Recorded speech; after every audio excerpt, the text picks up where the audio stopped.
Sunday school کے registration جاری ہے، یہ سپٹمبر میں شروع ہوگا، اور اس میں باخر العلوم اکیڈمی کے نام سے سنڈے اسکول ہے، تو اس میں آپ اپنے بچوں کو رجسٹر کرا سکتے ہیں۔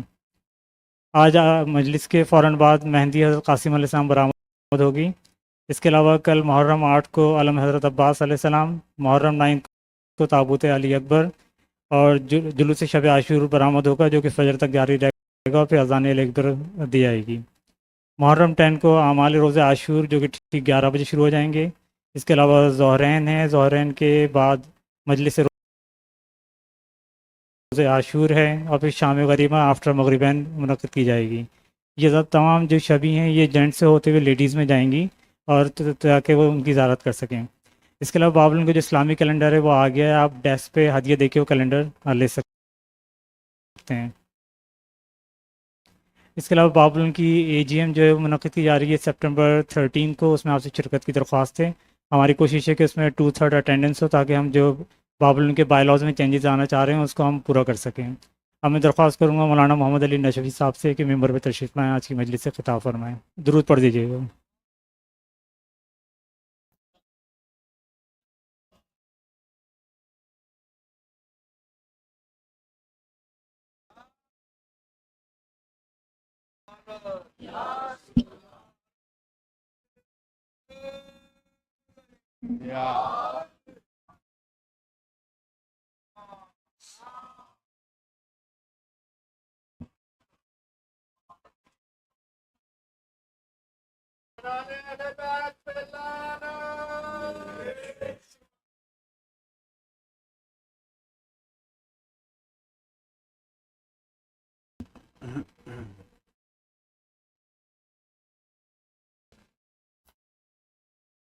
اللهم صل على محمد وآل محمد يا محمود بحق محمد يا أعلى بحق علي يا فاطر السماوات بحق فاطمة يا محسن بحق حسن يا قديم الإحسان بحق حسين عليه السلام۔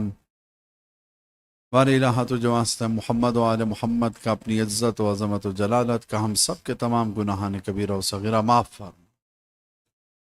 بار الہ ہم سب کے مرحومین و مرحومات کی مغفرت فرما۔ شہدائے ملت جعفریہ، علماء اعلام، مراج کرام، بار الہ جو شہادت پا چکے ہیں یا اس دنیا میں نہیں رہے ہیں، بار الہ ان سب کے درجات بلند فرما۔ بار الہ ہمارے ایمان میں اضافہ فرما، ہمارے تقوی میں اضافہ فرما، ہمارے رزق میں اضافہ فرما، ہمیں اور ہماری اولادوں کو دین اور دنیا میں کامیاب و کامران فرما۔ بار الہ تو جو واسطہ ہے اب عبداللہ الحسین علیہ السلام کی شہادت کا، مولا کے مقام کا، آقا امام زمانہ کے ظہور میں تعجیل فرما۔ ہم سب کو مولا کے اعوان و انصار میں سے قرار دے، ہمارے مولا کو ہم سے خوش و راضی فرما۔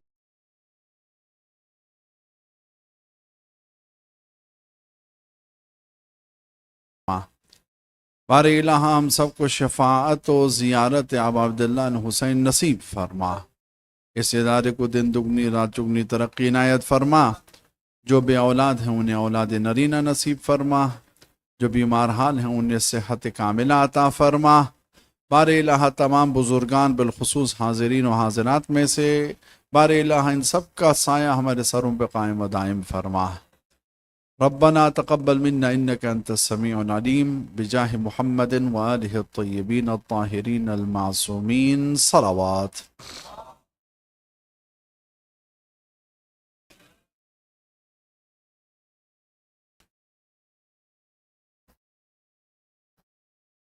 اعوذ باللہ من الشیطان اللعین الرجیم، بسم اللہ الرحمن الرحیم، الحمد للہ رب العالمین والحمد للہ رب الشاکرین، الحمد للہ الذی خلقنا ثم انشأنا وأطعمنا وسقانا وكفانا وأيدنا وآوانا وهدانا وأنعم علينا وهو أفضل، ثم الصلاة والسلام على سيدنا ومولانا حبيب قلوبنا شفيع ذنوبنا طبيب نفوسنا أبي الزهراء أبي القاسم محمد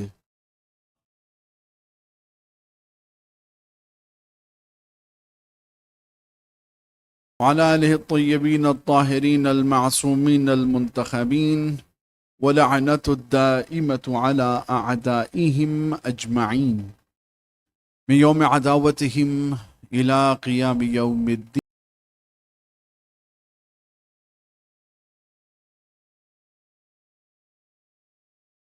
أما بعد، فقد قال الله تبارك وتعالى في كتابه المجيد وفرقانه الحميد وهو أصدق الصادقين وأصدق القائلين. بسم الله الرحمن الرحيم.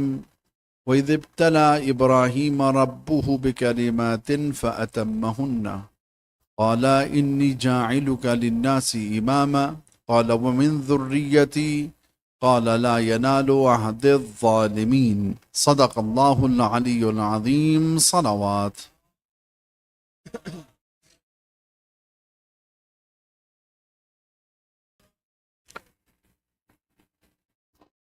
سامعین گرامی، حسب معمول عادت آغاز سخن حمدیہ جملہ سے کرتا ہوں کہ الحمدللہ الذی نور قلوبنا بولایت امیر المؤمنین.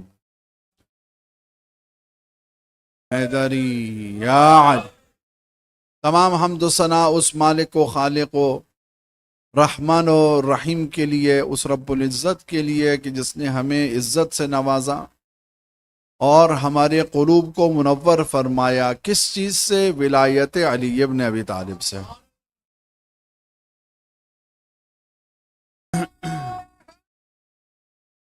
یا علی. اور تشکر اس ذات کا کہ جس نے ہمیں موقع بخشا کہ ہم اس فرش اعضاء پہ آ کر کے دوبارہ جناب زہرا سلام اللہ علیہا کے حضور ان کی اولاد کا پرسہ پیش کر سکیں. مسلسل گفتگو امامت اور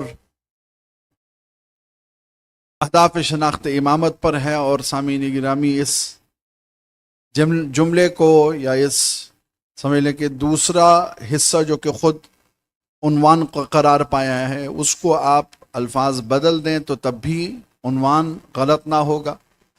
شناخت اہداف امامت بھی ایک ہی ہدف رکھتی ہے اور اہداف شناخت امامت بھی وہی ہدف رکھتی ہے. تو لہٰذا اس مقام اور اس مرتبت کو انسان سمجھے اور اس کی قدر کرے، اور یہ جانے کہ اللہ سبحانہ و تعالی نے ہر کسی کے دل میں ولایت علی کو نہیں اتارا. اللہ سبحانہ و تعالی نے اپنے لامتناہی خزانے میں سے ہم اور آپ کو ایمان عطا کیا. اور میں نے گزشتہ روز عرض کیا تھا کہ صحت قبولیت اعمال اور ہوتی ہے اور صحت اعمال اور چیز ہوتی ہے. اللہ سبحانہ و تعالی نے صحت قبولیت اعمال کو فقط اس بندے کے لیے رکھا ہے جو کہ مومن ہے. اور جب امام صادق علیہ السلام سے پوچھا گیا کہ اللہم صلی علی محمد وعلی،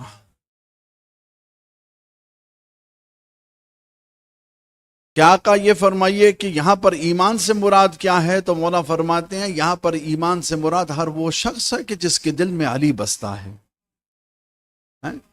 لہذا سامعین گرامی، داڑھی کسی اور کے لیے نہ تھی بلکہ علی والے کے لیے تھی. نماز کسی اور کے لیے نہ تھی بلکہ علی والے کے لیے تھی. روزہ کسی اور کے لیے نہ تھا بلکہ علی والے کے لیے تھا. تو گزارش یہ ہے کہ ان چیزوں کی طرف متوجہ رہنا مقصود ہے. اللہ سبحانہ و تعالیٰ نے ایک عجب حدیث قدسی ہے، کہا کہ انسان تو دیکھتا نہیں ہے کہ تو نے، بلکہ یہ تو بڑی دور کی بات ہے کہ انسان اس کی درخواست کرے، التجا کرے، خدا سے سائل بن کے انسان ایمان کو مانگے. وہ شخص جو کہ اس گھر میں پیدا ہو جہاں پر علی والے بس رہے ہیں. بظاہر ہے بچہ جب پیدا ہوتا ہے تو فوراً بہرحال کچھ مانگتا نہیں ہے، نہ ہی بولتا ہے، بجز ان کے کہ جن کی گواہی اللہ سبحانہ و تعالی نے دلوانی ہو. اور پھر کبھی عیسیٰ کی شکل میں عیسیٰ بولنے لگ پڑتا ہے. اور عیسیٰ علیہ السلام جب بولیں بھی تو فرماتے ہیں انی عبداللہ، میں اللہ کا بندہ ہوں، آتانی الکتاب، اللہ نے مجھے کتاب بھی دی، وجعلنی نبیا، اور اللہ نے مجھے نبی بنا کر کے بھیجا۔ تو کبھی نبی کو منوانے کے لیے، یعنی نبی کی نبوت منوانے کے لیے کبھی عیسیٰ علیہ السلام سے بلوا رہا ہے، اور کبھی علی کی ولایت منوانے کے لیے علی سے بلوا رہا ہے۔ لیکن ایک چیز طے ہے، اور یہ حدیث قدسی بڑی خوبصورت، بہرحال اس کے الفاظ ہیں کہ میں اللہ، اے انسان، اے مومن، تجھ پہ انعام کیا تو میں نے تجھے ایمان عطا کر دیا، اور تو نے یہ مانگا تک نہ، مانگا تو نہیں، ہم شیعہ گھر میں پیدا ہوئے ہیں، درست ہے۔ اچھا یہ الگ بات ہے کہ جو تحقیق کے ذریعے علی کے دروازے پہ آتا ہے اس کا پھر مقام بھی بلندتر ہو جاتا ہے، لیکن اگر خداوند متعال نہ چاہے تو ہمیں اس گھر میں پیدا ہی نہ کرے، خدا ہمیں کسی مسیحی کے گھر میں اتار دے، کسی غیر مسلم کے، ہندو کے، مثلا اہل سنت فیملی میں چلا جائے یہ بچہ، اللہ کہتا ہے نہیں، میں نے تجھے اپنے انعام سے نوازا کہ میں نے تجھے کہاں پر، ایک مومن کے گھر میں بھیجا۔ کہا جب تو نے بنا مانگ کے ایمان پا لیا تو مانگ کے کیا تو مغفرت نہیں پا سکتا؟ یعنی ایک انسان ہے، اس نے کچھ نہ مانگتے ہوئے اللہ نے اسے ایمان عطا کر دیا۔ اللہ کہتا ہے ایک مرتبہ میری بارگاہ میں مغفرت تو مانگ، معافی تو مانگ۔ تو جب نہ مانگنے پہ میں نے سب سے عظیم چیز دے دی ہے تو مغفرت کیا چیز ہے؟ تو مانگنے والا بن، میں عطا کرنے والا بنوں گا۔ ہیں سامعین گرامی، لہٰذا یہ بات طے ہے کہ شریعت کے ساتھ جسارت حرام ہے، لیکن ہم انسان ہیں۔ تقوی بالآخر کسے کہا جاتا ہے؟ انسان ہے۔ تقوی تقاضا یہ کرتا ہے گناہ میں پڑو فوراً پلٹ آؤ اور اللہ سبحانہ و تعالیٰ کی طرف پلٹو، اور وہ بھی استغفار کے ساتھ۔ یہ مومن کی نشانی ہے۔ سامعین گرامی، بہرحال ایک بات طے ہے کہ امامت کو ماننے والا یا حقیقی طور پہ ماننے والا اور مولا کا مولائی حقیقی طور پہ تبھی بنے گا جب اطاعت کرے گا۔ تو امام صادق علیہ السلام فرماتے ہیں، اللہم صلی علی،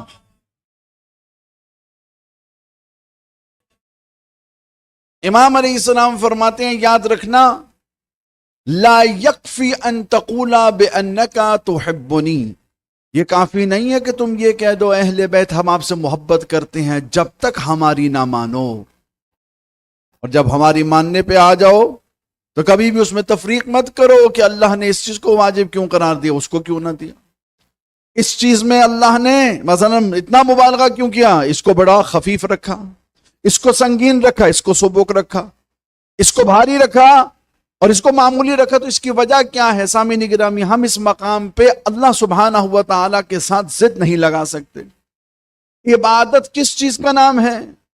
عبادت معرفت الہی حاصل کرتے ہوئے اللہ کے تشکر کا نام ہے۔ لیکن سامعین گرامی، جس انداز سے کی جاتی ہے وہ تعبد کے ذریعے۔ تعبد کسے کہا جاتا ہے؟ کہ ہم اور آپ کے لیے یہ کیا کافی نہیں ہے کہ جس حکم کو خود نبی اور علی نے بیان فرمایا تو اور ہم اس کے آگے چوں اور چرا کریں؟ سامعین گرامی، معصوم میں اور مولوی میں کچھ فرق تو ہے۔ مولوی نے ایک بات کر دی، آپ نے توضیح المسائل کھول لکھا، مولانا یہ دیکھیں یہاں پر کچھ اور لکھا ہے۔ مولوی نے کوئی بات کی، آپ نے روایت کھول دی، کہا یہ دیکھیں۔ مولوی نے کوئی بات کی، آپ نے کہا یہ قرآن کے فلاں صفحے پہ فلاں سطر میں یہ لکھا ہے۔ مولوی اور ہے، امام کے سامنے توضیحیں نہیں کھلتی۔ اسی لیے سامعین گرامی، ہم بھی یہی گزارش کرتے ہیں، تقلید کریں توضیح المسائل، فقط واحد راہ حل ہے احکام الہی کا ہم اور آج آپ تک پہنچانے کا۔ وہ لوگ جو کہ اصلاً یعنی تفقہ کی سینس نہیں رکھتے ہیں، جو فقیہ نہیں بن پاتے ہیں، یعنی گویا کہ یوں کہہ دوں کہ راہ حل تو ایک ہی ہے لیکن مجبوری کے تحت ہے۔ جب معصوم آئیں گے تو ہمیں توضیح کی ضرورت نہ ہوگی۔ اس کے بعد تو امام علیہ السلام کی نمائندگی ہوگی، اور وہ بھی جو امام علیہ السلام خود جنہیں چنے، نہ کہ فقط فقہی مسائل میں۔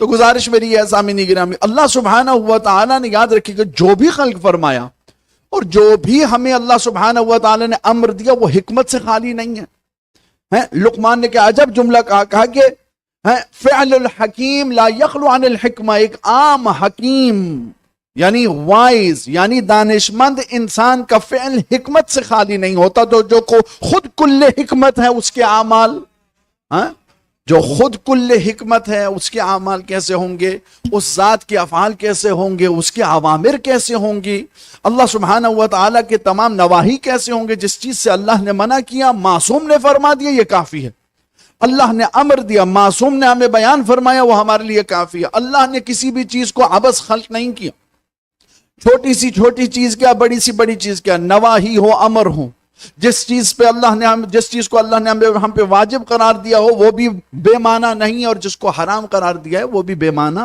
ہرگز نہیں ہو سکتا. اللہ سبحانہ و تعالیٰ نے بلکہ اس پوری کائنات کو جب خلق کیا تو اس میں ذرے ذرے کو رکھا، اور وہ بھی کسی ایک منصوبے کے تحت رکھا. منصوبے کے تحت میں نے پچھلے اشرے میں ایک گزارش کی تھی اگر برادران کو یاد رہے کہ امام علیہ السلام نے ایک خاص ایک مخصوص قسم کا کیڑا ہے یا مکھی بیان کرتے ہیں، گویا کہ اس کا سائز تقریباً ایک فروٹ فلائی جتنا ہوتا ہے، جو عموماً جو ہے کیلے کی وجہ سے بنتے ہیں. تو اس کو معصوم علیہ السلام فرماتے ہیں اللہ سبحانہ و تعالیٰ نے تو حتیٰ اس کو بھی بے معنی خلق نہیں کیا، یہ بھی ایک مقصد رکھتا ہے. فرمایا وہ کیا؟ فرمایا وہ جراثیم جو کہ فضا میں انسان کے لیے مضر ہیں اس کو جذب کر رہا ہوتا ہے. یعنی ایک معمولی سی چیز ہے. اللہ سبحانہ و تعالیٰ نے کسی بھی چیز کو عبث خلق نہیں کیا. ہم اور آپ کی نظر میں ایک مکھی معمولی ہو سکتی ہے. امام صادق علیہ السلام کو صلوات پڑھے محمد وآل محمد.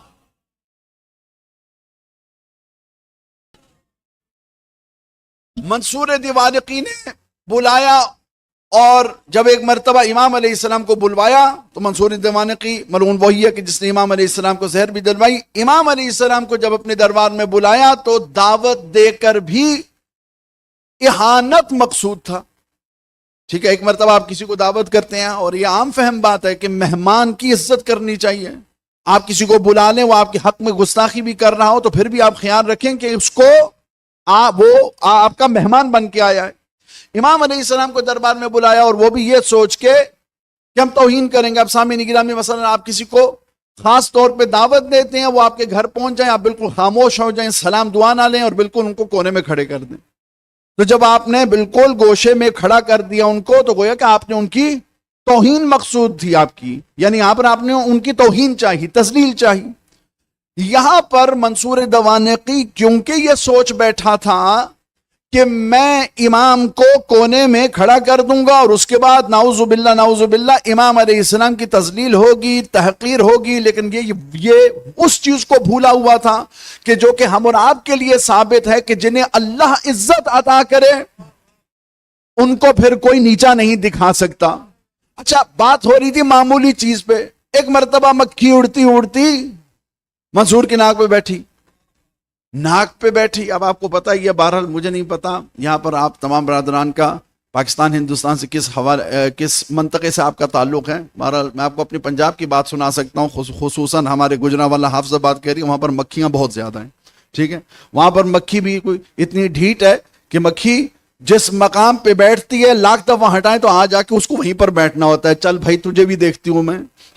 اچھا، اب اس کا مقصد کیا ہے نہیں سمجھ میں آتا. منصور دیوانقی کے ناک پہ آ کے مکھی بیٹھی، اور نہ فقط یہ بلکہ منصور دیوانقی نے پی بھی رکھی ہے نشے کی حالت میں. نشے کی حالت میں ایک دفعہ اس نے ہٹایا، مکھی بھی اپنی ضد میں کہ میں بھی وہیں پر آ کے بیٹھوں گی، پھر ہٹانے کی کوشش کی. یا ایک مرتبہ غصے میں تل ملا کے بولنے لگا، کہا کیا ضرورت تھی اللہ کو اسے خلق کرنے کی. سامعین گرامی، اعتراض کیونکہ توحید پہ ہوا تو لہذا دفاع کرنے والے بھی خود محافظ توحید تھے.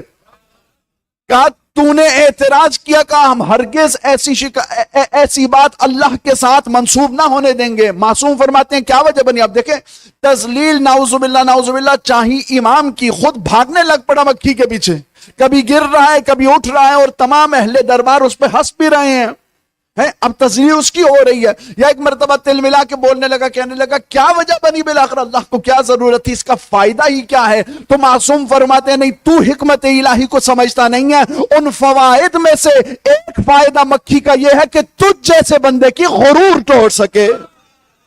ہیں تو جو ایسے بندے زندہ رہے. اے یار لہذا اللہ سبحانہ و تعالیٰ نے کسی چیز کو عبث خلق نہیں فرمایا، ہر چیز معنی رکھتی ہے. سامعین گرامی، اللہ سبحانہ و تعالیٰ کا ہر لفظ، ہر کلمہ، ہر وہ لفظ جو کہ آپ کو قرآن مجید میں بار بار نظر آ رہا ہے اور ہم اور آپ کے عقول کے مطابق وہ مترادف لفظ ہیں، یعنی it's basically synonyms. When you keep hearing the same ayat or the same word، بار بار وہی word، وہی لفظ، وہی آیت آپ سن رہے ہیں، تو یہ ہم اور آپ کی عقول سمجھ نہیں پاتے ہیں. سامعین گرامی، وگرنہ اللہ کا لفظ مترادف استعمال کرنا بھی نیا معنی رکھتا ہے. یہ خداوند متعال کا کلام کا کمال ہے. لہٰذا اللہ کی خلقت میں بھی کچھ ایسا ہی کمال ہے. اللہ سبحانہ و تعالیٰ نے، اب میں اپنی گفتگو کو آگے بڑھانا چاہتا ہوں، اور اللہ سبحانہ و تعالیٰ نے سورہ بقرہ کی 124ویں نمبر آیت، یہ نشان ہے اس آیت کا، جس میں اللہ سبحانہ و تعالیٰ نے فرمایا کہ وَإِذِ ابْتَلَىٰ إِبْرَاهِيمَ رَبُّهُ بِكَلِمَاتٍ فَأَتَمَّهُنَّ. سامعین گرامی، آزمائشیں لی گئیں، ہم نے اس کو بیان کیا، اور کامیاب ٹھہرے ابراہیم علیہ السلام اپنی آزمائشوں میں. اور اس کے بعد اللہ سبحانہ و تعالیٰ نے ارشاد فرمایا انی جاعلک للناس اماما. ہم نے آپ کو کیا کیا؟ امام قرار دیا لوگوں کے لیے. اور اس کے بعد ابراہیم علیہ السلام نے ایک حسرت بیان کی. سامعین گرامی، ابراہیم علیہ السلام فرماتے ہیں وَمِن ذُرِّيَّتِي بار الہ. اب اس کا ترجمہ بعض لوگ یوں کرتے ہیں کہ بار الہ، کیا میری نسل میں سے، ذریت میں سے بھی یہ امام ہوں گے؟ تو اب اگلی آیت کا ترجمہ کچھ لوگوں نے یوں کیا لا ینال، قال لا ینال عہد الظالمین. اللہ نے کہا کہ اے ابراہیم، تیری اولاد میں سے ان کو یہ عہدہ نہ ملے گا کہ جو کہ ظالمین میں سے ہیں. پہلی بات یہ ہے سامعین گرامی، اور میں بہرحال یہاں پر کوئی نتیجہ عرض نہیں کرنے والا، فقط آپ کو لفظ من سے آگاہ کرنا چاہتا ہوں. من ایک مرتبہ مقام کا معنی دیتا ہے، مقام ابتدا. مثلا ایک شخص ہے، وہ یہاں سے چلا، ٹھیک ہے، اور پیدل چلتے چلتے لائٹ جو ہے ٹریفک لائٹس تک پہنچا، تو فرمایا کہ کسی نے کہا کہ بھئی مشیتو من باب العلم، یعنی یہ مقام ابتدا ہوگی. ایک من ہوتی ہے تبعید. تبعید کا سے مراد یہ ہے کہ یہ بازیت کی طرف اشارہ کرتی ہے. میں آپ کو مثال دیتا ہوں. مثلا کہا کہ جتنے بھی مؤمنین ہیں وَمِنْهُمْ مَنْ صَدَقُوا، اور ان میں سے کچھ ایسے لوگ ہیں، جیسے قرآن مجید میں اللہ سبحانہ و تعالیٰ نے خود گواہی دی کہ مومنین میں سے بھی کچھ ایسے لوگ ہیں جنہوں نے کبھی بھی سچائی کا ساتھ نہ چھوڑا. وہاں پر لفظ من استعمال کہا منہم، حالانکہ مومنین تو سب ہیں. معلوم پڑا کہ تبعیض کے لیے یہاں پر ممکن ہے ابراہیم نے، توجہ چاہتا ہوں، ابراہیم علیہ السلام نے یہ نہ کہا ہو بار الہ کیا میری ذریت میں سے بھی ہوں گے، بلکہ نہیں، ابراہیم تو کہہ رہے ہیں بار الہ معلوم مجھے بھی ہے میری ذریت میں سے بھی مخصوص ایسے لوگ ہوں گے جن کو تو نے چنا ہوا ہے. تو فرمایا وَلَا يَنَالُ عَهْدَ الظَّالِمِينَ، نہ یہ کہ آپ کی ذریت میں سے. سامعین گرامی، ابراہیم نے تو بنو عباس کے لیے امامت چاہی ہی نہ تھی. ابراہیم علیہ السلام نے تو چہاردہ معصومین علیہ السلام یعنی 12 اماموں علیہ السلام کے لیے چاہیے. تو لہٰذا فرمایا وَلَا يَنَالُ عَهْدَ الظَّالِمِينَ. اللہ نے ایک نیا جملہ ادا کیا، کہا کہ امامت ہے ہی تمہاری ذریت میں سے لوگوں کے لیے ہے، نہ کہ ظالموں کے لیے. معلوم پڑا کہ کل کا کوئی ظالم کھڑا ہو جائے گا کہ میں امام، تو کہا کہ نہیں. آیت کی طرف دیکھو، اللہ کہتا ہے ظالم کبھی بھی امام نہیں بن سکتا، پیشوا نہیں بن سکتا. اور پھر اللہ سبحانہ و تعالی نے خود ائمہ کے حوالے سے، اماموں کے حوالے سے فرمایا وَيَهْدُونَ بِأَمْرِنَا. معصوم اماموں کے بارے میں فرمایا کہ یہ وہ لوگ ہوں گے جو کہ ہمارے کہنے پر، ہماری ہدایات پر لوگوں کی ہدایت کریں گے. اور پھر قرآن مجید نے ایک اور مقام پہ بیان فرمایا کہ کچھ ایسے ہوں گے جو کہ جہنم کے امام ہوں گے. وہ کیا کریں گے؟ اللہ کو، لوگوں کو اللہ سے دور لے جائیں گے. معلوم یہ پڑا سامعین گرامی کہ امام کا دراصل ہدف کیا ہے؟ لوگوں کو جہنم کے دروازے سے لے کر کے جنت کے سامنے کھڑا کر دینا. یہ امام علیہ السلام کا عہدہ ہے، یہ امام علیہ السلام کا رول ہے، یہ رسپانسبلٹی، یہ ذمہ داری ہے سامعین گرامی. لہٰذا اسی لیے جب ایک مرتبہ امام ابا عبداللہ الحسین علیہ السلام نے اللہم صلی علی محمد،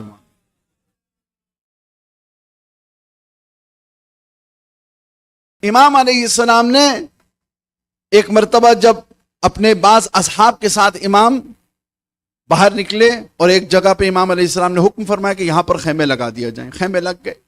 مولا فرماتے ہیں جائیے اب آپ استراحت کریں. تھوڑا سا آرام کیا. جب دوبارہ آئے تو امام علیہ السلام نے انسانیت کی خلقت کی وجہ بیان فرمائی. اچھا اب یوں تو وجہ تو اللہ سبحانہ و تعالیٰ نے بھی سورہ ذاریات میں بیان فرما دی، وَمَا خَلَقْتُ الْجِنَّ وَالْإِنسَ إِلَّا لِيَعْبُدُونَ.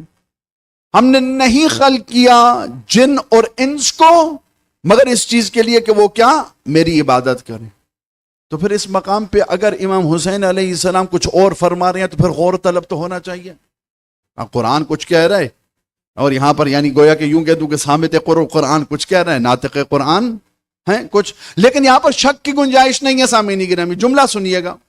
مولا فرماتے ہیں اے لوگ، بڑا طویل خطبہ، اور اس کے بعد فرمایا کہ اللہ سبحانہ و تعالی نے انسانوں کو خلق ہی اس لیے کیا تاکہ وہ معرفت پروردگار حاصل کر سکے.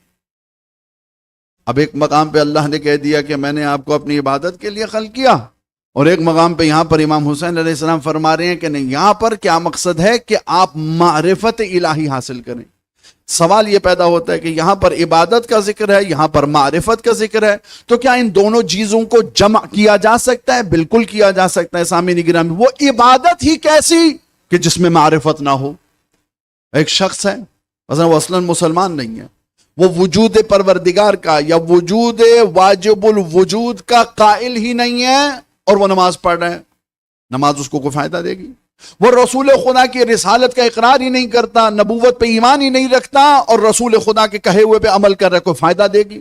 تو فرمایا کہ دراصل معصوم تکمیل آیت، یا یوں کروں کہ تشریح آیت فرما رہے ہیں کہ یاد رکھنا اللہ نے تمہیں اپنی عبادت کے لیے تو خلق کیا ہے، لیکن یاد رکھنا معرفت کے بغیر عبادت مت کرنا. معرفت کے بغیر عبادت مت کرنا. کمال یہ نہیں ہے کہ اسی مجمع میں ایک شخص اٹھ کھڑا ہوا. اچھا امام علیہ السلام سے اس نے ایک سوال پوچھا، امام علیہ السلام سے، اور پوچھا بھی کس حالت میں کہ مسکرا رہا ہے. اس کا مسکرانا بتاتا تھا کہ وہ جانتا تھا کہ جواب کیا ہے. کہنے لگا یبن رسول اللہ جعلت فداک، مولا میں آپ پہ قربان ہو جاؤں، بتائیے تو صحیح، ما ہی معرفت اللہ، اللہ سبحانہ و تعالی کی معرفت کیا ہے؟ تو امام علیہ السلام نے، سامعین گرامی آپ یوں سمجھ لے کہ تقریباً نچوڑ اپنے اشرے کا میں آپ کے حوالے کر رہا ہوں. مولا فرماتے ہیں معرفت اللہ ہی معرفت امام زمانکم. مولا فرماتے ہیں دراصل معرفت پروردگار کسی اور کو چیز کو نہیں کہتے. تم کیا جانو کہ اللہ کون ہے؟ ہم آپ کو سمجھائیں گے، لہٰذا ہماری معرفت رکھو گے تو اللہ تک پہنچو گے. ہماری ہی معرفت اللہ کی معرفت ہے. سامعین گرامی ہم اہل بیت علیہ السلام کے بغیر کیا سمجھتے اللہ سبحانہ و تعالیٰ کے؟ کبھی ایک رنگ کی جوتی، کبھی دوسری رنگ کی، تقسیم کے قائل ہو جاتے ہیں. اللہ کی کرسی پہ بیٹھنے پہ کے قائل ہو جاتے. اللہ سبحانہ و تعالیٰ کو مثلا اپنے عہدوں سے فارغ کر دیتے. یہ تعلیمات اہل بیت علیہ السلام ہے، اور سب سے بڑا ہدیہ جو کہ اہل بیت علیہ السلام نے ہم اور آپ کو عطا کی ہے سامعین گرامی، وہ معرفت توحید ہے. حق معرفت نہیں، لیکن معرفت توحید ضرور ہے کہ چاہا یہ لوگ عبادت تو انجام دیں لیکن بنا معرفت کے نہ دیں. سامعین گرامی ہم اور آپ کو اللہ سبحانہ و تعالی کے دروازے پہ لانے والے اہل بیت علیہ السلام ہیں. یعنی یوں کہوں کہ جس حویلی کو، جس گھر کو، جس شہر کو، جس سلطنت کو توحید کہتے ہیں، اس میں داخل ہونے کے لیے دروازہ اہل بیت ہیں. لہذا فرما دیا نحن ابواب اللہ، ہم اللہ کے دروازے ہیں. بنا عبد، اور نہ فقط یہ بلکہ ہمارے ذریعے ہی اللہ کی عبادت کی گئی ہے، وگرنہ اللہ سبحانہ و تعالیٰ کی عبادت ممکن نہ ہوتی. لہذا سامعین گرامی یہاں پر میں ایک چھوٹا سا وقفہ لوں گا. مشتاق بھائی سے گزارش کروں گا کہ وہ تشریف لائیں، لیکن گزارش یہ ہے کہ عبادت مقصد حیات ضرور ہے، لیکن معصوم فرمانے ہیں، مولا فرمانے ہیں یاد رکھنا بنا معرفت کے عمل انجام نہ دینا، عبادت نہ کرنا. جب تک توحید تمہارے دل میں نہ اترے تب تک تم لطف عبادت حاصل کر ہی نہیں سکتے. اور اسی لیے ہمیں اور آپ پہ واجب ہے کہ ہم اپنے بچوں کو درس توحید دلوائیں، تاکہ جتنے جتنے ان کے اعمال مضبوط ہوتے چلے جائیں گے اتنے ہی کیا ہے، جتنے جتنے ان کے عقائد مضبوط ہوتے چلے جائیں گے اتنے ہی ان کے اعمال مضبوط نظر آئیں گے. صلوات پڑھے محمد وآلہ.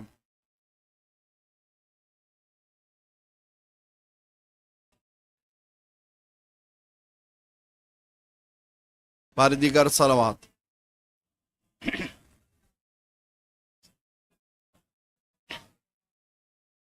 بسم اللہ الرحمن الرحیم. السلام علیکم. آج ہم مصلی کے بارے میں بات کریں گے. آئیے ہم اللہ کے گھر کی خدمت کریں اور ثواب حاصل کریں. اس کا مصلی کا ہدیہ $700 ہے. آپ اپنے والدین کے لیے بھی لے سکتے ہیں، علماء اکرام کے لیے، مرجع کے لیے، اپنے بھی لے سکتے ہیں. مصلی یہ ہے، اور اسی مصلی پہ ہم انشاءاللہ آنے والی مسجد علی میں یا آپ کے نام سے مصلی ڈالیں گے. تو آئیے اس میں لیجیے، اور اس کے تعاون سے باب العلم کی مدد ہو سکتی ہے. کنسٹرکشن میں ہر فنڈ میں جا سکتے ہیں. دوسرے نمبر پہ باب العلم بنی ہاشم سوسائٹی کی مسجد علی کی تعمیر کے لیے آپ لوگ حصہ لیں. مسجد علی جب بنے گی اور اس کی تعمیر ہوگی، تعمیر تو اسٹارٹ ہو گئی، جو تقریباً 5-6 سال سے چل رہی ہے، کنسٹرکشن کے فنڈ پروجیکٹ چل رہے ہیں، تو اس میں آپ حصہ لیں. اور اللہ کے گھر بنانے میں آپ حصہ لیں گے تو جنت میں بھی گھر بنائیں گے، آپ کی 70 نسلوں کو ثواب ملے گا. یہ میں نہیں کہہ رہا، مولانا صاحب سے پوچھ سکتے ہیں. مسجد اس GTA میں ہمارے ویسٹ میں کہیں نہیں ہے. ہم نے مسجد بنانے کا مقصد یہ امام بار کا نام بنائے، مسجد بنائے، لڑیں گے جھگڑیں گے نہیں. مسجد بک نہیں سکتی. آپ کا پیسہ ونس ٹائم انویسٹ ہو گیا تو آپ زندگی بھر قیامت تک، اور ہو سکتا ہے امام زمانہ آ کے یہاں نماز پڑھائے. میری تو اپنی خواہش ہے، ہم تو اس پیٹرن پہ کام کر رہے ہیں. تو آپ لوگ بھی نیک نیتی سے اس میں تعاون کریں. آپ کے تعاون سے یہ ادارہ چل رہا ہے، نہیں تو نہیں چل سکتا. یہ وسیلہ ہے. لوگ بولتے ہیں نا وسیلہ کیا ہے، تقلید کا یہ وسیلہ ہے کہ اللہ نے آپ کا وسیلہ بنایا ادارہ بنانے کے لیے. تو آپ اپنے اس وسیلے سے ادارے کی مدد کریں، اور آپ کی مدد نہیں ہو سکے گی تو ادارہ نہیں بن سکے گا. آپ کا آنا ہمارے لیے بھی باعث مسرت ہے. تیسری چیز یہ، باب العلم بنی ہاشم سوسائٹی جو اسپانسر مجلس کرتی ہے، پروگرام بنا رہی ہے، دے رہی ہے، تو یہ آپ ہی کے تعاون کے لیے. آپ نہیں آئیں گے تو یہ پروگرام نہیں ہو سکتا. اور بیوی نے آپ کو مجبور کیا ہے یہاں آنے کے لیے. آپ آئیں یہاں اور یہاں آ کے مجلس سنیں اور یہاں پروگرام کو اسپانسر کریں. اسی کو صدقہ جاریہ بولتے ہیں. آپ جب تک یہ صدقہ جاریہ کنٹینیو کریں گے اپنی نسل میں تو یہ عزاداری زندہ رہے گی. تو آپ سے عرض ہے، گزارش ہے کہ آپ تعاون کریں، ٹیبلوں پہ جائیں اور ڈونیشن دیں. ہم نے مختلف طرح کی چیزیں کھلی ہوئی ہیں. اب کل سے انشاءاللہ میں کنسٹرکشن کے بارے میں بتاؤں گا، مگر کنسٹرکشن میں ہم نے فرسٹ ٹائم میں یہ لگایا تھا 1000 فیملی 1000 ممبر، یعنی $1 ملین بنتے ہیں. وہ ہم نے کلیکٹ بھی کیے. پوری کنسٹرکشن میں ہم نے وہ خرچ کر دیا کل یا پرسوں میں. اور آپ مجھے ٹائم دیں گے تو میں پروجیکٹ کے ذریعے آپ کو بتا دوں گا. تو اس میں حصہ لیں. مگر ان ایمرجنسی ہم نے کام اسٹارٹ کیا ہے. 500 فیملی $500 1000 فیملی یہ کلیکٹ کر لیتے ہیں تو $5 لاکھ میں ایمرجنسی میں مل جائیں گے، جس کی ہمیں ضرورت ہے. یا اس کے بعد بھی $300 پر فیملی 1000 فیملی مل جائے تو 3 لاکھ مل سکتے ہیں. تو مقصد یہ میرا ہے کہ ہم نے پورشن بنا دیے، تو اس میں آپ کسی کو بھی چوز کریں اور لے سکتے ہیں. ایک یہ پورشن ہے کہ آپ ڈرا میں محرم فنڈ اور اپنا ڈرا میں لے لیں حصہ. اور یہ بھی ایک مدد ہے ادارے کی. آپ پیسے والے ہیں، ٹھیک ہے، آپ اپنے پیسے سے حج کر سکتے ہیں، مگر ہم نے تو ادارے کی ترقی کے لیے کام کرنا ہے. تو ایک یہ بھی طریقہ ہے، دوسروں کو بھی ثواب ملے گا، ہمیں بھی ثواب ملے گا. تیسرے یہ، اس فارم کو نہ بھولیے گا، کیونکہ آپ یہ فارم سائن نہیں کریں گے، ممبر نہیں بنیں گے. آنے والے وقت میں ہم اپنا گریو یارڈ نہیں بنا سکتے جس طرح ابھی تک نہیں بنایا. میرا اپنا پلان ہے، سٹی سے میری بات چل رہی ہے، گرین لینڈ ہم لے سکتے ہیں، مگر مجھے 1000+ ممبر چاہیے. تو یہ ہم اپنی ممبرشپ کے لیے، اپنے فنڈ کے لیے، آپ کی یہ کر رہے ہیں، آپ کے فیوچر کے لیے بہتر کر رہے ہیں کہ فیوچر بہتر ہو سکے، اور آپ سے تعاون کی درخواست ہے. شکریہ. صلوات پڑھیں محمد وآل محمد.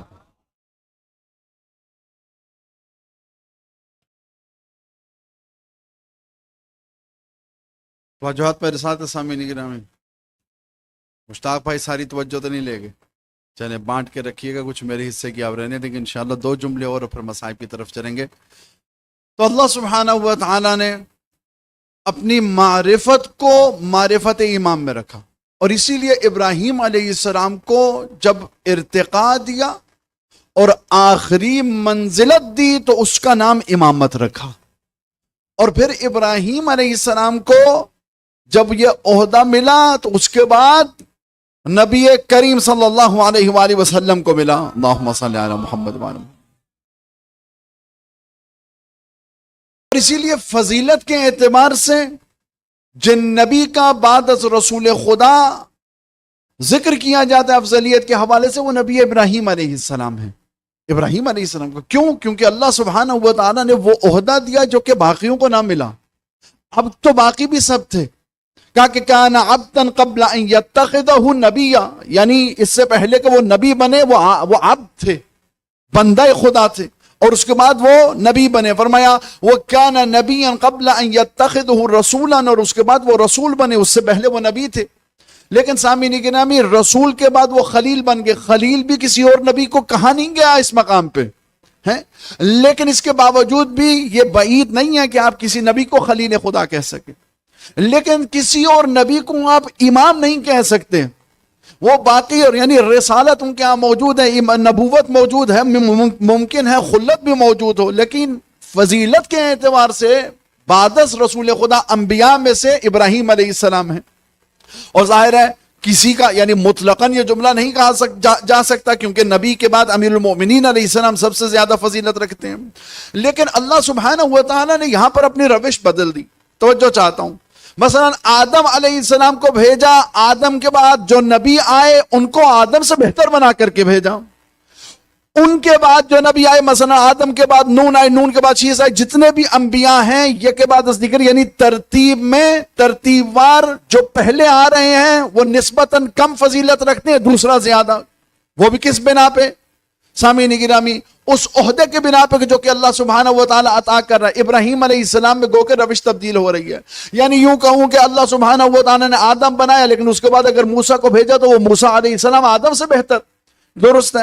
ابراہیم علیہ السلام کو چھوڑ دیں، اگر موسیٰ کے بعد کسی نبی کو دیکھنا ہو تو مثلا اسماعیل کو دیکھا، اسماعیل کے بعد عیسیٰ کو دیکھا، ابراہیم خود موسیٰ سے بہتر، اور اسماعیل اس حوالے سے ابراہیم علیہ السلام استثناء رکھتے ہیں، لیکن موسیٰ سے بہتر، اور پھر عیسیٰ علیہ السلام ان سے بہتر. سامعین گرامی، لیکن آخری نبی کو جب بھیجا تو اس کے بعد اللہ سبحانہ و تعالیٰ نے کہا اس میرے حبیب کے بعد کوئی بھی نبی ان سے بہتر نہ ہوں گے.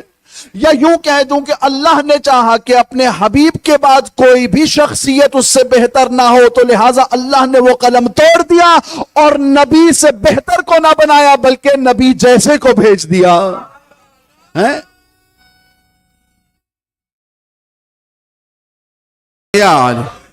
لہذا مقصد کیا ہے؟ معرفت پروردگار، اور معرفت پروردگار کو بند کر دیا کہاں پہ؟ معرفت امام میں. کیوں سامعین گرامی؟ کون الفاظ و کلمات اللہ سبحانہ و تعالی ہم اور آپ کو سنائے گا اور کون ہمیں سمجھائے گا؟ اگر ایسا ہو کہ قرآن مجید کو لٹرل سینس میں ہر بندہ پڑھتا رہے کہ میں لغت کی کتاب کھول لوں گا اور ہر حرف کو ہر لفظ کو میں دیکھتا رہوں گا، تو اس وقت تو ہم مشرک بن رہے ہوں گے. کبھی ہم کافر بن جائیں گے، کبھی ہم یہ کہیں گے اللہ کے 2 ہاتھ ہیں. سامعین گرامی، اللہ کے تو 2 ہاتھ ہو نہیں سکتے. اور کبھی آپ کو اس منبر سے بھی سننے میں یہ ملے کہ جب اللہ نے کہہ دیا کہ ہم نے 2 ہاتھوں سے آدم کو بنایا تو وہ 2 ہاتھ کون تھے؟ سامعین گرامی، یہ کنایتاً استعمال ہوئے ہیں. یہ کنایتاً استعمال ہوئے ہیں. کیوں؟ کیونکہ مرکب چیز کے اجزاء ہوتے ہیں. ایک چیز ہے مرکب ہے، کمپاؤنڈ ہے، تو اس کے اب اجزاء ہوں گے، اس کے حصے ہوں گے. سامعین گرامی، جس چیز کے حصے ہو جائیں وہ نامکمل ہوتی ہے، کبھی یہاں بکھر گئی، کبھی وہاں بکھر گئی ہیں. تو امیر المومنین علیہ السلام فرماتے ہیں کہ اگر اللہ کے ہاتھ ہوتے تو اللہ مرکب ہوتا تو اس کی اجزاء ہوتے. مجھ علی کے اللہ کے نہ ہاتھ ہیں نہ پیر ہیں، بلکہ وہ فوق الفہم ہے. اللہ سبحانہ ہوا تعالیٰ وہ ذات ہے کہ جسے انسان سمجھ نہیں سکتا. سامعین گرامی، لہٰذا اللہ کی نشانیوں کو سمجھیں، وہ نشانی آپ کو کبھی اہل بیت علیہ السلام کی صورت میں نظر آئے، یا کبھی خود اہل بیت علیہ السلام کی نشانی میں آپ کو نظر آ جائے. کبھی آپ چاہیں گے غور سے تفکر کریں گے تو آپ کو کبھی اس ممبر سے اللہ نظر آئے گا. یہ وہ ممبر ہے جو کہ رسول خدا کے ساتھ منسوب ہو رہا ہے, اور رسول کن کے؟ اللہ کے. یہ وہ علم ہے جو کہ ظاہراً علم نہیں ہے, اور میں جانتا ہوں کہ یہ ہمارے بر صغیر کی بہرحال ایک روش ہے کہ ہمارے علم کے ساتھ پنجا ہوا کرتا ہے, درست ہے. وگرنہ آپ مثلا ایران عراق پہ چلے جائیں, یہ الگ بات ہے کہ ہم اور آپ کے لیے یہ پنجا معنی رکھتا ہے. معنی کیا رکھتا ہے؟ کہ جس نے اس علم کی طرف دیکھا اور اس پنجے کی طرف دیکھا اور اس کو سرور ملا کیونکہ حضرت عباس کی یاد تازہ ہو گئی ہے, جس نے اس کو دیکھا اور سرور حاصل کر لیا اس کے لیے ہاتھ رحمت کا بن کے آیا, جس نے بغض میں دیکھا اس کے لیے لعنت بن کے آیا ہے. یہ الگ بات ہے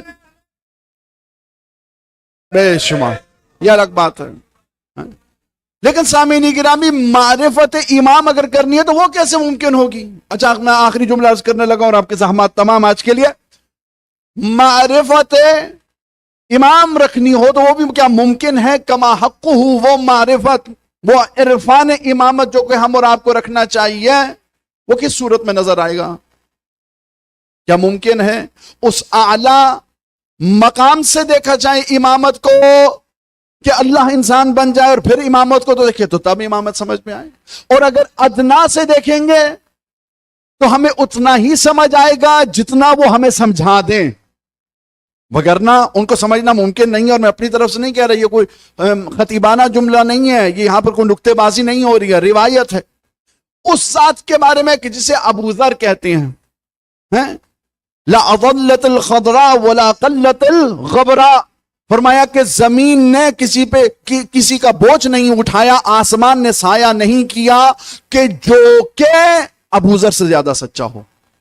وہ ابو ذر فرما رہے ہیں, وہ ابو ذر عظیم صحابی. ایک مرتبہ چلے گھر سے, بس آخری روایت ہے, توجہات کا طالب ہوں, اس کے بعد مسائل کی طرف چلوں گا. ایک مرتبہ گھر سے نکلے تو ایک مرتبہ سامنے آنے والے شخص نے ابو ذر کو جلدی سے بلا لیا, کہا ابو ذر بات تو سنو. ایک مرتبہ جھانک کے دیکھو مسجد میں کون چاہیے, یہ شخص کون ہے؟ میں نام اس لیے نہیں لوں گا, ہمارے آپ کو پتا ہے پاکستان میں کسی کو وہ نام دیکھنا ہو تو کہتے ہیں بھائی شناختی کارڈ دکھاؤ. شناختی نام پہ اسم ہوتا ہے, نیچے ولدیت ہوتی ہے. یہاں پر فقط اسم کنفرم ہے, باقی سب کچھ مشکوک ہے, تو لہذا نام نہیں لوں گا. لیکن جب کہا ابو ذر بات سنو, مسجد میں جھانک کے دیکھو کون بیٹھے ہیں, رسول خدا کے ہمکنار. ایک مرتبہ کہنے لگے رسول خدا بیٹھے اور ان کے بازو میں پہلو میں وہ بیٹھے ہیں جنہیں میں نہیں جانتا. خوش ہو گیا بندہ, خوش ہوا. ایک مرتبہ کہنے لگا پہلی مرتبہ رسول خدا نے, کیونکہ ابو ذر کے بارے میں فرمایا تھا کہ اس پوری کائنات میں کوئی ایسا نہیں ہے کہ جو کہ ابو ذر سے زیادہ سچا ہو. اب یہ جملہ تو بہت عظیم ہے سامعین گرامی, آپ بھی سوچ رہے ہیں کہ اتنا بڑا جملہ تو اہل بیت کہاں گئے؟ یہی سوال کسی نے چھٹے امام سے کیا تھا, مولا بتائیے تو صحیح, اگر یہ سچ ہے کہ ابو ذر سے زیادہ کوئی سچا نہیں تو آپ بتائیے کہ آپ کیا ان سے سچے نہیں ہیں؟ اہل بیت زیادہ سچے نہیں ہیں؟ مولا نے اس کا جواب ایک اور سوال میں دیا. مولا فرماتے ہیں مہینے کتنے ہوتے ہیں؟ کہا 12. کہا اچھا, ان میں سے محترم مہینے کتنے ہوتے ہیں؟ کہا 4, ذی الحجہ, ذی القعدہ, محرم اور رجب. یہ 4 مہینے سامعین گرامی. محرم بھی ان مہینوں میں سے ہے کہ جس کا احترام زمانہ جاہلیت میں کیا جاتا تھا, لوگ جنگ روک لیتے تھے. سامعین گرامی معلوم یہ پڑا جو بھی محرم میں دھماکہ کر رہا ہے وہ جاہل نہیں بلکہ جاہلیت سے تعلق رکھتا ہے, بلکہ اس سے بدتر ہے کہ جاہلیت والے بھی اس کا احترام کرتے تھے. یہ لوگ تو وہاں پہ معلوم یہ پڑا اس دور میں جاہلیت تو تھی پر یزیدیت نہ تھی. اس دور میں یزیدیت دیکھتے ہیں. تو فرمایا کتنے مہینے؟ کہا 12. 12 مہینوں میں سے کون سے ایسے مہینے ہیں جو کہ محترم ہیں, جنگیں رک جایا کرتی ہیں؟ فرمایا 4. کون سے؟ ذی الحجہ, ذی القعدہ, محرم اور رجب. کہا اچھا, کیا تو ماہ رمضان کہاں گیا؟ کہا یہ تو سرکار آپ نے بہت اچھا سوال کیا ہے کہ مثلا یہ 4 مہینے محترم مہینے ہیں تو ماہ رمضان کہاں گیا؟ کہا کہ ماہ رمضان ظاہر ہے اس سے افضل ہے. کہا یہ تم نے کیسے کہہ دیا کہ ماہ رمضان اس سے زیادہ افضل ہے؟ کہنے لگا مولا آپ ہی نے تو بتایا تھا ان پورے مہینوں میں سے ایک مہینہ رمضان ایسا ہے جس میں ایک ایسی رات ہے, توجہ جاتا ہوں, جو کہ 1000 مہینوں سے بہتر ہے. لہذا فرماتے ہیں ان کا مقایسہ ہم سے مت کرنا. ابو ذر آگے بڑھے, دیکھ کر کہتے ہیں میں نے نہیں پہچانا اس کو کہ جو کہ رسول خدا کے پہلو میں بیٹھے ہوئے ہیں. ایک مرتبہ بڑا خوش ہوا. خوش کیوں ہوا؟ کہ آج جا کے میں رسول خدا کو جھوٹا ثابت کروں گا. آ کے کہنے لگا یا رسول اللہ آپ نے فرمایا تھا زمین نے کسی کا بوجھ نہیں اٹھایا, آسمان نے سایہ نہیں کیا کہ جو کہ ابو ذر سے زیادہ سچا ہو. کیا عظیم صحابی. آج تو میں نے پکڑ لیا اسے. کہا وہ کیسے؟ کہا دیکھیں آپ فرماتے تھے کہ کبھی جھوٹ نہیں بول سکتا. میں نے ابھی پوچھا کہ رسول کے ساتھ کون بیٹھے ہیں, تو یہ سامنے علی بیٹھے ہیں. ہر روز تو علی کے ساتھ کھانا کھاتے ہیں, اٹھنا بیٹھنا کرتے ہیں, خود مرید علی ابن ابی طالب کے, خود معموم اپنے علی ابن ابی طالب کے. تو لہٰذا انہوں نے کیسے کہہ دیا کہ میں نہیں جانتا؟ تو ایک مرتبہ مولا فرماتے ہیں اس کو جھوٹا ثابت مت کرو. این حکمت اللقمان و این لکا, کہاں وہ جو کہ حکمت لقمان رکھتا ہے, کہاں تو؟ سامعین گرامی بلایا جناب ابو ذر کو. ابو ذر بات سنو. اب ابو ذر آہستہ آہستہ چل بھی رہے ہیں, مسکرا بھی رہے ہیں. جانتے تھے ابو ذر کا معاملہ کیا ہے. توجہ چاہتا ہوں. ایک مرتبہ نزدیک آئی تو کہا اے ابو ذر کیا تو علی کو نہیں جانتا؟ کہا یا رسول اللہ آپ ہی نے تو کہا تھا کہ یا میں علی کو جانتا ہوں یا اللہ جانتا ہے, نہ میں مصطفیٰ ٹھہرا نہ میں خدا ٹھہرا.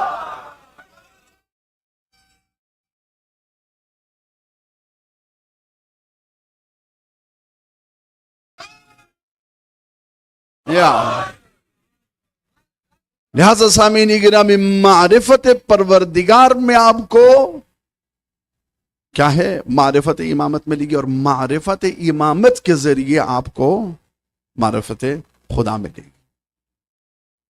اور اسی معرفت خدا کے لیے یہ دیکھیں امام ائمہ علیہ السلام, اہل بیت علیہ السلام نے اپنے آپ کو منوانے کے لیے قربانیاں نہیں دی. اہل بیت علیہ السلام نے اپنے آپ کو منوانے کے لیے کرامات اور معاجز نہیں دکھائے. اللہ کو وحدہ لا شریک منوانے کے لیے, اللہ کو, انسانوں کو, مومنین کو شرک سے دور رکھنے کے لیے, کفر سے دور رکھنے کے لیے, اللہ کے نزدیک لانے کے لیے اہل بیت علیہ السلام نے اپنا پورا گھرانہ لگا دیا. حسین ابن علی کے گلے پہ کند خنجر چلا, اور آقا حسن علیہ السلام کو زہر ملی. بس عزادارو یہ اشرا بڑی ہی تیزی سے گزر گیا, اور بس عاشور کا روز چند دنوں بعد ہے. نہ جانے اگلا سال کس نے دیکھا ہے کس نے نہیں دیکھا. جناب زہرا آپ سب سے راضی رہیں. اللہ سبحانہ و تعالی ہم سب کی عزاداری قبول فرمائے. وہ مسموم امام کہ جنہیں روایت کے مطابق, روایات کے مطابق کم از کم حد اقل 7 مرتبہ مولا کو زہر دی گئی. عزادارو چھوٹا بچہ بہرحال بلا تشبیہ مثال ہے, چھوٹے بچے کو شکم میں تکلیف ہو رات کو اٹھتا ہے اور کبھی ماں کو گلے لگا لیتا ہے, کبھی بابا کو گلے لگا لیتا ہے. عزاداران جب مولا حسن علیہ السلام کو زہر ملا کرتی تھی, نہ بابا علی تھے نہ اماں زہرا تھیں. جب بھی آتے تھے تو کہاں آتے تھے؟ کبھی زینب کو تلاش کرتے تھے, سر مبارک زانو پہ رکھ دیتے, یا کبھی حسین ابن علی کو گلے لگا لیتے, اے میرے بھائی آج مجھے دوبارہ زہر مل گئی.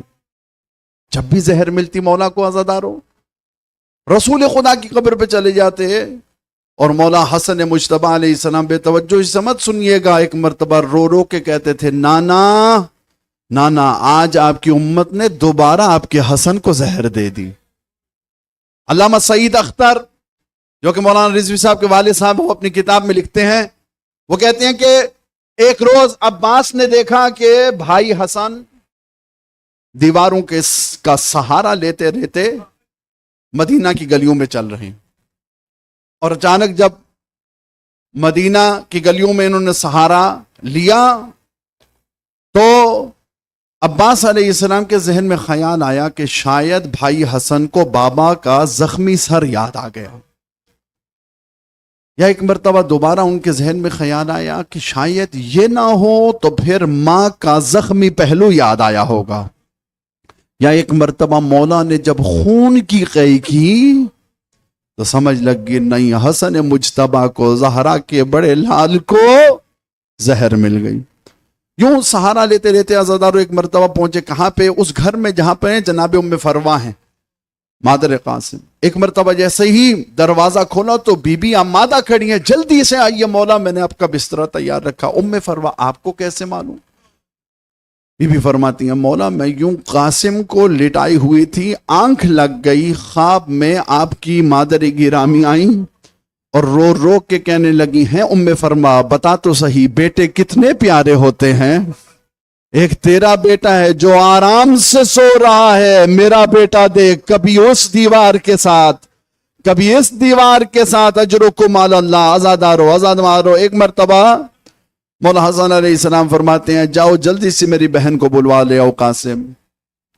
جناب قاسم گئے، بہرحال جس انداز میں بلایا اس کو یہاں پر پڑھنا مقصود نہیں ہے۔ جناب زینب یہاں سے وارد ہوئی، یا ایک مرتبہ مولا حسن کے جگر کٹ کٹ کے ٹکڑے نکلنے لگے، اور ایک مرتبہ فوراً جب امام حسن علیہ السلام متوجہ ہوئے نا کہ میری بہن آ رہی ہے، تو کہا ام فرما جلدی سے میرے جگر کے ٹکڑوں کو ڈھانپ دو۔ کہا کیوں مولا؟ کہا تو نہیں جانتی یہ میری ام المصائب بہن ہے۔ عزادارو نہ جانے مولا کے دل میں خیال آیا ہوگا جو غم زینب کو ابھی دیکھنے ہیں، زینب ابھی یہ نہ دیکھے تو بہتر ہے۔ عزادارو اتنا کہنا تھا، یا بہن تھی نہ چھوٹی بھی تھی، معرفت امام رکھتی تھی، یوں دونوں ہاتھ آگے کر کے فرماتی ہیں بھیا آپ کو اماں نے چکی پیس پیس کے پالا، بہن حاضر ہے، بہن سے مت چھپائیے۔ عزادارو مولا نے ایک تعویذ دیا، اے مادر قاسم اب میں زیادہ دیر زندہ نہیں رہنے والا، جب بھی سب سے مشکل وقت آئے قاسم پر تو یہ تعویذ دے دینا۔ آئیے عزادارو اب چلتے ہیں اس شب کی طرف جہاں پر ہر ماں اپنے بیٹے کو عاشور کے لیے تیار کر رہی ہے۔ عزادارو ایک مرتبہ جناب ام فروا فرماتی ہیں قاسم جاؤ پوچھو تو صحیح چچا سے، چچا کیا میرا نام فہرست میں موجود ہے؟ شہادتوں والی فہرست میں میرا نام موجود ہے یا نہیں؟ روایت کہتی ہے جناب قاسم پہنچے، مولا حسین مشغول عبادت۔ ایک مرتبہ جب فارغ ہوئی عبادت سے تو مولا نے مڑ کے کہا کہ قاسم آج اس وقت اس مقام پہ تمہیں میرے ساتھ نہیں ہونا چاہیے، تو واپس جا، تجھے ماں کے ساتھ ہونا چاہیے۔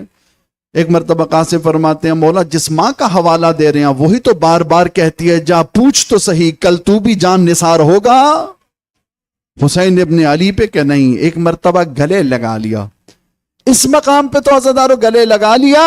بہرحال عاشور والے دن جس دن گھوڑے پہ سوار کرنے سے پہلے جناب قاسم کو مولا نے گلے لگایا تو روایت کہتی ہے فغشی علیہما، چچا بھتیجا اتنا روئے دونوں غش کر کے زمین پہ گر گئے۔ اجرکم علی اللہ۔ لیکن عزادارو اس سے پہلے کہ ہم عاشور کی طرف چلیں، ایک روایت جان سوز روایت، اور پتہ نہیں کیوں جب بھی میں نے یا پہلی مرتبہ سنا اور جب بھی اس روایت کو پڑھتا ہوں، خود مسائل پڑھنے سے پہلے گاڑی میں اکثر گریہ کر رہا ہوں فقط اس جملے کو محسوس کرتے ہوئے۔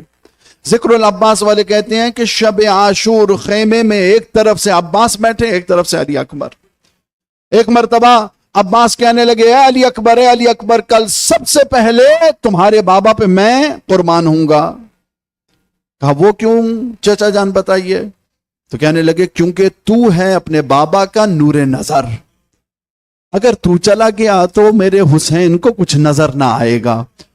علی اکبر کہنے لگے نہیں چچا جان یہ مجھے قبول نہیں ہے، سب سے پہلے کل میں بابا پہ شہید ہوں گا، میں قربان ہوں گا۔ کہا نہیں ہرگز نہیں ہو سکتا۔ وہ کیسے؟ کہا کہ مولا اگر آپ چلے گئے پہلے تو پھر میرے بابا کا سہارا کون بنے گا؟ زور کمر ٹوٹ جائے گا۔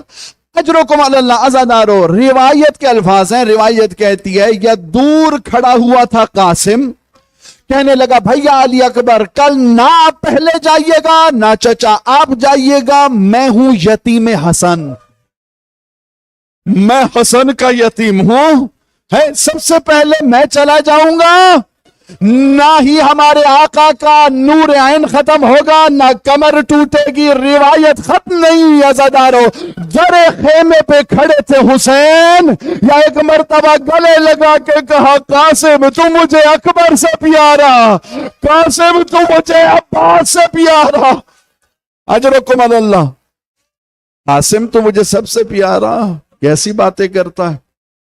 اجرکم اللہ عزادارو، روز عاشور ہوئی۔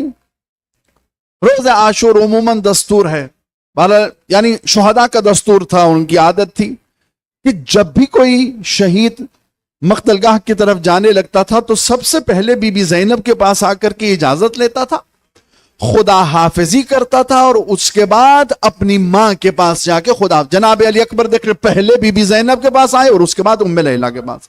لیکن عزادارو جناب قاسم نے برعکس کیا، سب سے پہلے اپنی مادر کے پاس چلے گئے۔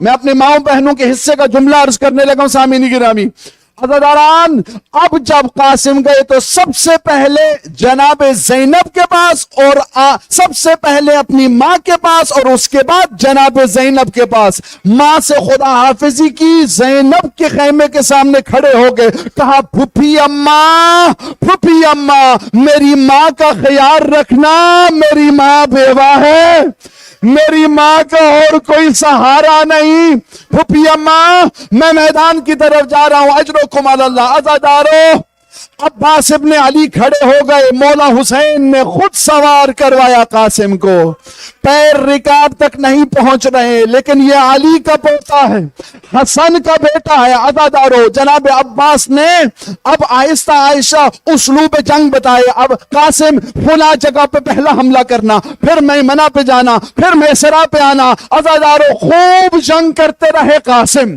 پیچھے سے عباس غور سے دیکھ رہے ہیں، یا ایک مرتبہ حسین نے ماتھا ٹیکا نیام سے۔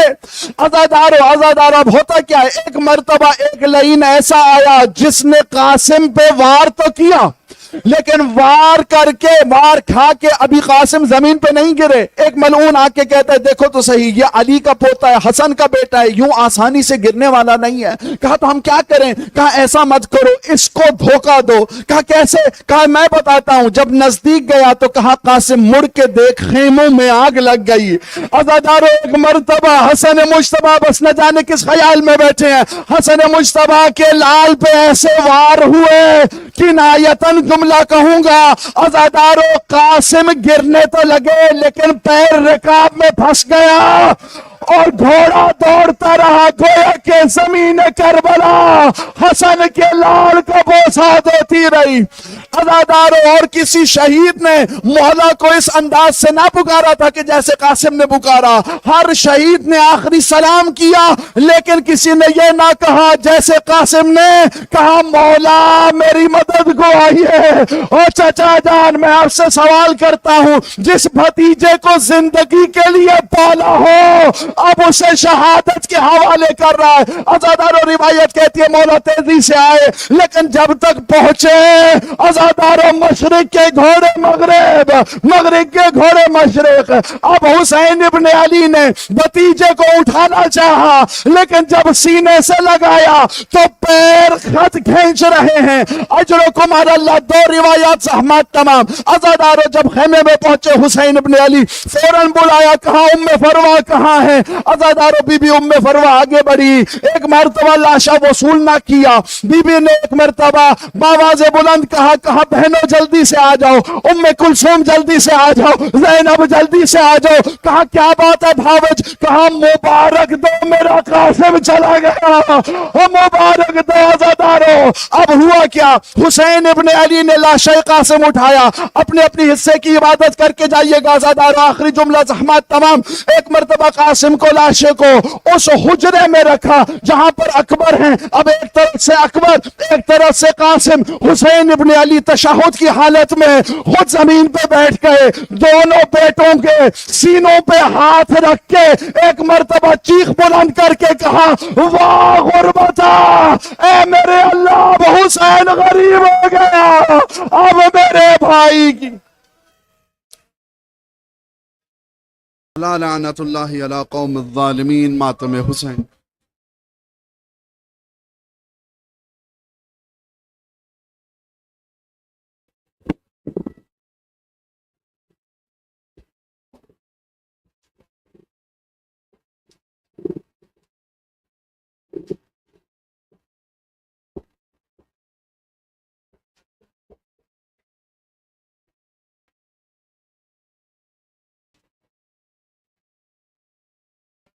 حسین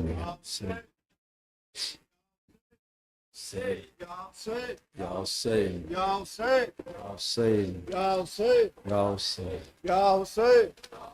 بے وشب کی رو کر پکاری میرے بچے کی آتی ہے مہندی بے وشب کی رو کر پکاری میرے بچے کی آتی ہے مہندی لوگ کرتے ہیں کیوں آہوزاری میرے بچے کی آتی ہے مہندی کوئی دولہا کی پھوپھیوں کو لاؤ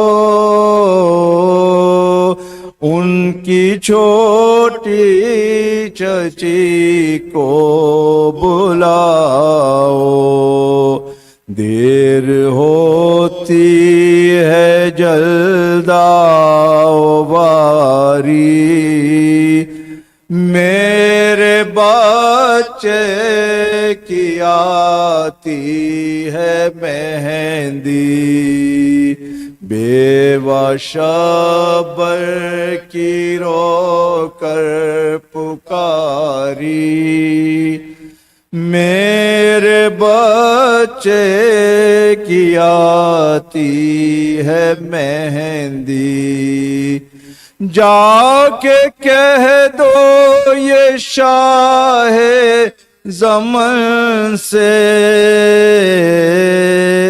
کوئی سغرا کو لائے وطن سے جائیں اکبر منگائے سواری میرے بچے کی آتی ہے مہندی بے وشبر کی رو کر پکاری میرے بچے کی آتی ہے مہندی جا کے شیر خدا کے نواسے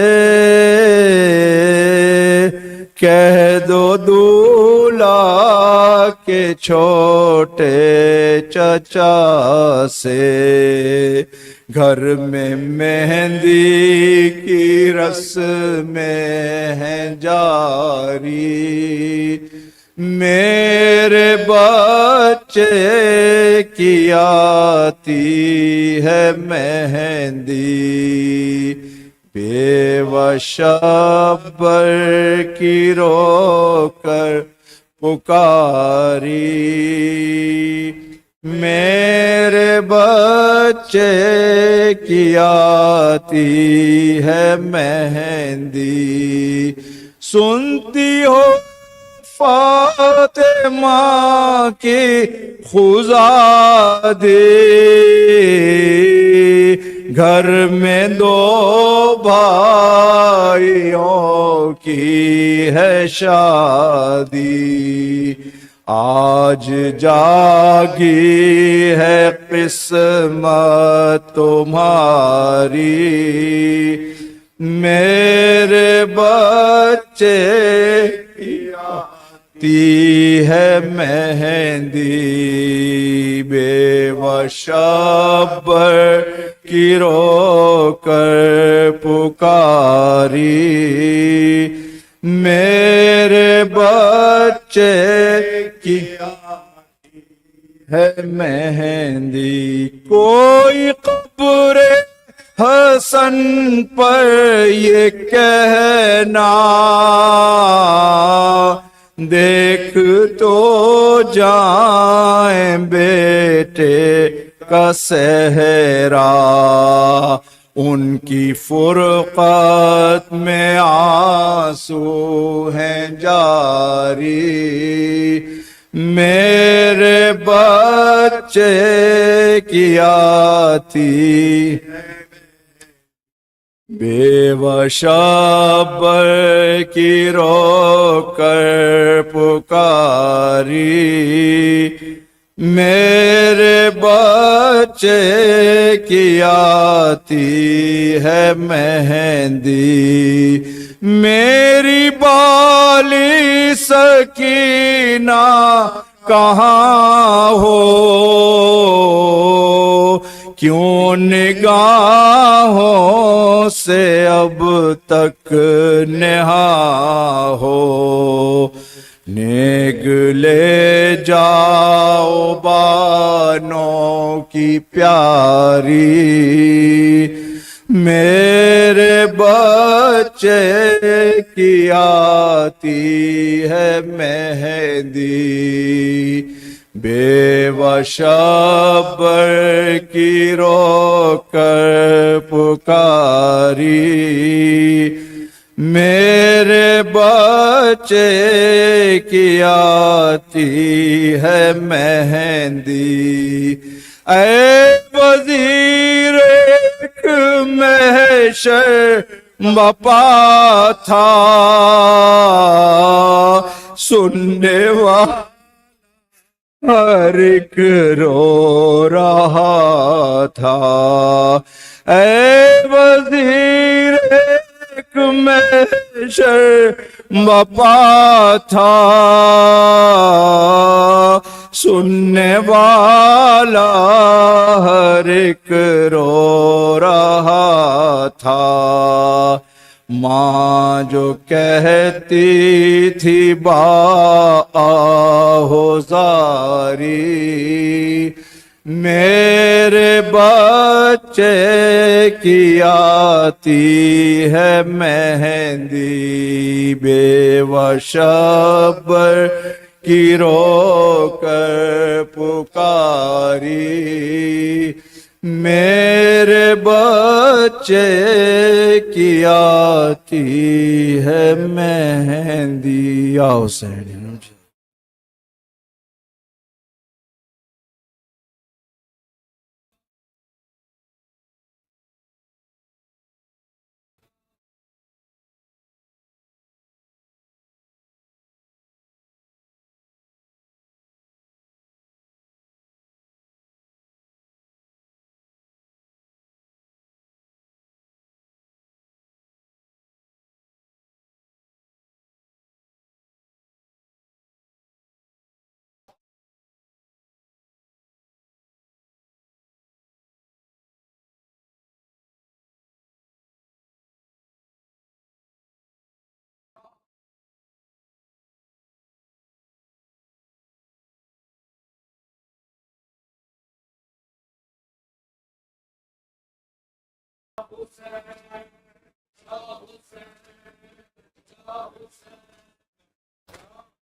Thank you.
Thank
you.